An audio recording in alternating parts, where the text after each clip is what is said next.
This is what we're trying to achieve with the creationship ecosystem. We want to achieve money, love, peace, and happiness. These are going to be our new emojis. Money, love, peace, and happiness. Everybody with me, right? That's our goal.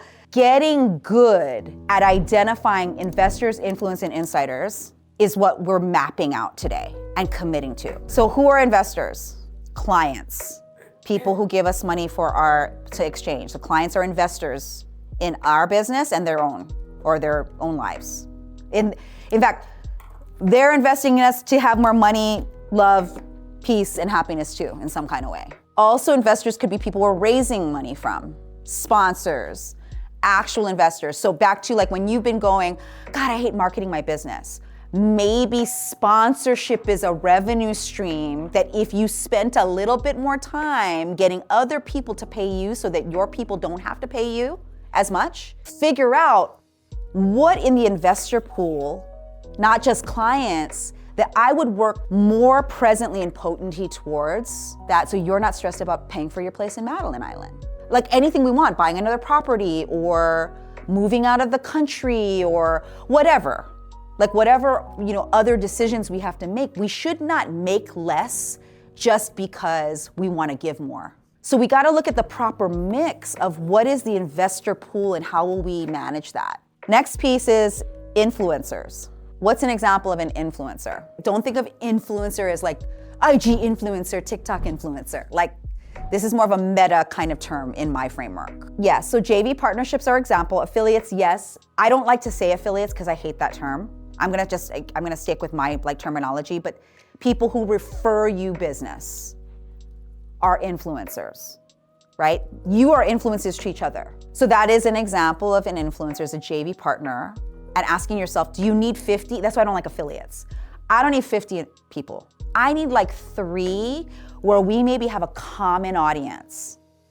And does it really make sense to go, we're basically like virtual partners without being on the LLC management team together, but we are super hyper committed because we're the right place for the people. So for example, it could be podcasts. Podcasts are the easiest way, it's free traffic for you to get paid and seen, heard and paid, right? Because you don't have to pay anything to be on a podcast, in general. In fact, if you have to pay to be on podcasts, it should be your first goal anyway. But not any just podcasts, the podcasts that fit the audience. That's what creationship ecosystem is, it's specific. It's like, if I'm the next 90 days, gonna ask my team to get me booked on podcasts, let's first go research who are the podcasts that have my audience. We're gonna go after those. And everyone else is gonna be extra. But I'm gonna really go in and I'm gonna say, this is who we're going after. Substack, who are the people who are writing in your realm?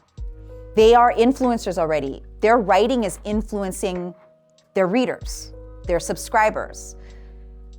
We gotta actually name the who. Because the creationship is about who. It's all about who. So any platform you decide to invest in, that's the relationship building. LinkedIn, YouTubers, but who are those people? If you're launching a book, like when I was launching a book, I was looking for like, who else have written business books, right? That would maybe endorse me and or be part of my rally team, that type of thing, right? So who are those people? And then insiders. What's the difference between an insider and an influencer? Gatekeepers. That's who these are. So like in publishing, it's gonna be like your lit agents, the acquiring editors. Who has the relationship? If you're selling sponsorship, who is the person who has the actual money to write the check? So if I'm gonna go after Microsoft and ask them to sponsor, a forum, it would be like, I need to find out inside of that organization, who is the person who actually can write the check? Not, I know somebody at Microsoft. That's when I hear people like, oh, I know somebody at Microsoft, I'll introduce you. About what? How do they fit into my ecosystem? Of course you want, I'm in my brain, strategically, I am savage as fuck. I'm evaluating everybody savagely through this. My biggest thing, and that's why I want you guys to get that, if you do it this way, if we all did this, when I see you next time, everything's gonna be different for you if you took this more seriously. And I've been teaching this. I've been bringing y'all together, talking about this, but I really want you to see it, because if you go, who inside of these organizations do I actually need to talk to? And when I say talk to, you don't, Be unpolished about talking to them. Be regular, meaning like just get to fucking know them.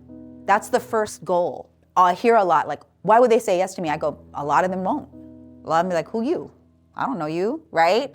So you have to work hard at architecting the reason why you make it easy for them, right? It's gotta be lubed up, y'all. You're good enough.